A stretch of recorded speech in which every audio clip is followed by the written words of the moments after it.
আল্লাহর নবী বলছেন, মান কানা লাহু সাআতুন, যে কুরবানি করার সামর্থ্য রাখে, ফালাম ইউযাহি, এবং কুরবানি করে না, ফালা ইয়াকরাবান্না মুসাল্লানা, সে যেন আমাদের ঈদগাহে নামাজ পড়তেই না আসে। তাহলে প্রিয় উপস্থিতি, বুঝুন, যে আমল আল্লাহ আদেশ করেন নাই, জরুরি করেন নাই, সে আদেশের ক্ষেত্রে রাসূল সাল্লাল্লাহু আলাইহি ওয়াসাল্লাম কেন এত কঠোর করলেন? বুঝতে হবে কুরবানি করা আল্লাহর পক্ষ থেকেই নির্ধারিত। আজকে আমরা খুব গুরুত্বপূর্ণ একটি বিষয় নিয়ে আলোচনা করব, আর তা হচ্ছে যে কুরবানিকে আসলে যারা সামর্থ্যবান ব্যক্তি, যাদের কাছে টাকা আছে, তারা কি কুরবানি না দিলে গুনাহ হবে? কি কুরবানি কি আবশ্যকীয় বিধান? কুরবানি কি পালন করতেই হবে? জি, অবশ্যই। যার কাছে টাকা আছে তাকে কুরবানি দিতে হবে। যে নেশাব পরিমাণ সম্পদের মালিক, অর্থাৎ যার কাছে 7.5 তোলা স্বর্ণ অথবা 52.5 তোলা রূপ্যর মালিক, যে বর্তমান সমাজে বাজার অনুযায়ী হবে, সে ব্যক্তির ওপরে কুরবানি করা ওয়াজিব। বর্তমান রূপার দাম 1714 টাকা ভরি আকারে, প্রায় 90,000 টাকা যদি আপনার কাছে স্টক থাকে, যদি জিলহাজ মাসের 10, 11, 12 এই 3 দিন যদি আপনি নেশাব পরিমাণ, অর্থাৎ বর্তমান আপনার ব্যয়ভার বহন করার পরে এই 3 দিন যদি আপনি 90,000 টাকা সম্পদের মালিক হন, তাহলে আপনার উপরে কুরবানি করা ওয়াজিব, কুরবানি করতে হবে। দেখেন দলিল, আল্লাহ রাব্বুল আলামিন বলেছেন, 1 নম্বর দলিল, ফাসাল্লি লিরাব্বিকা ওয়ানহার। তুমি রাসূল সাল্লাল্লাহু আলাইহি ওয়াসাল্লামকে ইন্ডিকেট করে আল্লাহ বলছেন, আপনি নামাজ পড়ুন, ওয়ানহার, এবং কুরবানি করুন।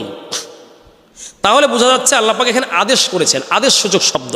এই আদেশসূচক শব্দর দিকে লক্ষ্য করে সংখ্যাগরিষ্ঠ ওলামায়ে কেরাম বলেছেন যে কুরবানি করা ওয়াজিব, অতএব কুরবানি করতে হবে, যেহেতু আল্লাহ বলছেন ফাসাল্লি লিরাব্বিকা ওয়ানহার। আল্লাহর আদেশ, যদিও সব আদেশে ওয়াজিব বুঝায় না, কিন্তু কিছু আদেশ ওয়াজিব বুঝায়, এখানে ব্যক্ত করেছেন হাদিসের আলোকে। আপনি দেখেন তাফসিরের আলোকে, উক্ত আয়াতের তাফসিরে ইবনে কাসির 4 নম্বর খণ্ড পৃষ্ঠা নম্বর 691 থেকে 92 উল্লেখ করা হয়েছে কুরবানি করা ওয়াজিব। আল জামিউল আহকাম আল জামি লিআহকামিল কোরআন লিল কুরতুবী, অর্থাৎ তাফসিরে কুরতুবীর 10 নম্বর খণ্ডের 440 নম্বর পৃষ্ঠা উল্লেখ করা হয়েছে এই আয়াতের আলোকে ওয়ানহার দ্বারা কুরবানি ওয়াজিব। তাফসিরে রুহুল মাআনি 14 নম্বর খণ্ড 665 থেকে 666 নম্বর পৃষ্ঠা উল্লেখ করা হয়েছে কুরবানি করা ওয়াজিব।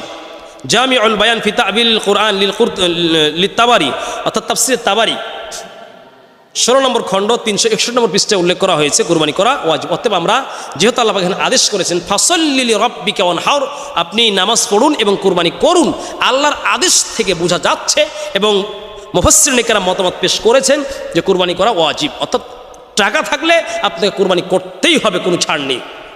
2 দলিল, আন আবি হুরায়রা রাদিয়াল্লাহু তাআলা আনহু, রাসূল সাল্লাল্লাহু আলাইহি ওয়াসাল্লামের থেকে বর্ণিত হয়েছে, আন্না রাসূলুল্লাহ সাল্লাল্লাহু আলাইহি ওয়াসাল্লাম, আল্লাহ নবী সাল্লাল্লাহু আলাইহি ওয়াসাল্লাম বলেছেন, ক্বালা মান কানা লাহু সাআতুন ওয়ালাম ইউযাহি ফালা ইয়াকরাবান্না মুসাল্লানা। রাসূলুল্লাহ সাল্লাল্লাহু আলাইহি ওয়াসাল্লাম বলছেন, যে ব্যক্তির কাছে প্রাচুর্যতা রয়েছে, যার পকেটে টাকা রয়েছে, অতএব যার সচ্ছলতা রয়েছে, ওই ব্যক্তি ফালাম ইউযাহি, সে যদি কুরবানি না করে, ফালা ইয়াকরাবান্না মুসাল্লানা, সে যেন খবরদার আমাদের ঈদগাহেই না আসেন। রসুল, এটা হাদিস তো রসুলের, হাদিসটি বর্ণিত হয়েছে ইবনে মাজাহ 3123 নম্বর হাদিস। হাদিসটির মান হচ্ছে হাসান, অর্থাৎ সহির একটি প্রকার। অতএব এখানে জয়ীবের কোনো আশ্রয় নেওয়া হচ্ছে না। আল্লাহর নবী বলছেন, মান কানা লাহু সাআতুন, যে কুরবানি করার সামর্থ্য রাখে, ফালাম ইউযাহি, এবং কুরবানি করে না, ফালা ইয়াকরাবান্না মুসাল্লানা, সে যেন আমাদের ঈদগাহে নামাজ পড়তেই না আসে। তাহলে প্রিয় উপস্থিতি, বুঝুন, যে আমল আল্লাহ আদেশ করেন নাই, জরুরি করেন নাই, সে আদেশের ক্ষেত্রে রাসূল সাল্লাল্লাহু আলাইহি ওয়াসাল্লাম কেন এত কঠোর করলেন? বুঝতে হবে কুরবানি করা আল্লাহর পক্ষ থেকেই নির্ধারিত, করতে হবে। সম্পদ থাকলে, আপনার অর্থ থাকলে আপনাকে কুরবানি করতে হবে, এ কথাই ঠিক। যারা বলছে কোটিপতি কুরবানি না করলে কোনো গুনাহ হয় না, তারা ভুল বলেছে। আরে কি আশ্চর্য ব্যাপার, শুনে তো হাসারই কথা। বলছে কোটিপতিও যদি কুরবানি না করে তাও নাকি গুনাহ হবে না, আশ্চর্য ব্যাপার।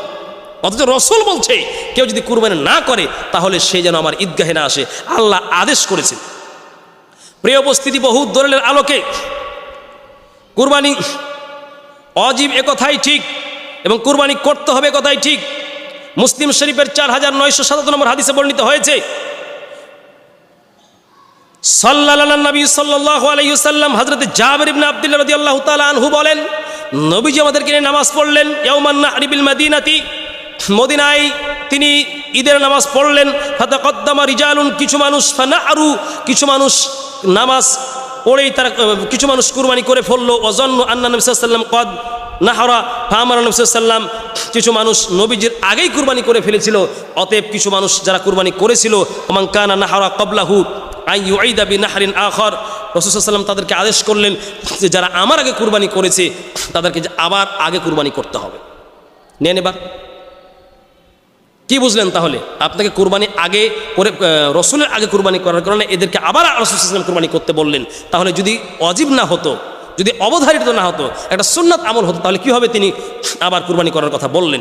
প্রিয় উপস্থিতি ভাইরা আমার, আরও বহু দলিলের আলোকে আমরা বলতে পারি কুরবানির সামর্থ্য থাকলে আপনাকে কুরবানি করতে হবে, এই কথাই ঠিক।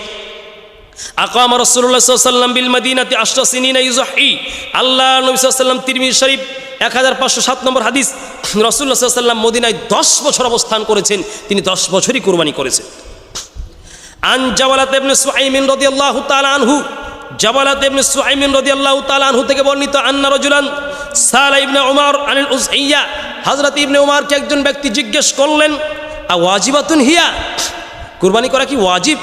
ফাকালা যাহা রাসূলুল্লাহ সাল্লাল্লাহু আলাইহি ওয়াসাল্লাম ওয়াল মুসলিমুন, তিনি উত্তর না দিয়ে বললেন যে রাসূল সাল্লাল্লাহু আলাইহি ওয়াসাল্লাম কুরবানি করেছেন এবং মুসলমানরা কুরবানি করেছেন বা করেন।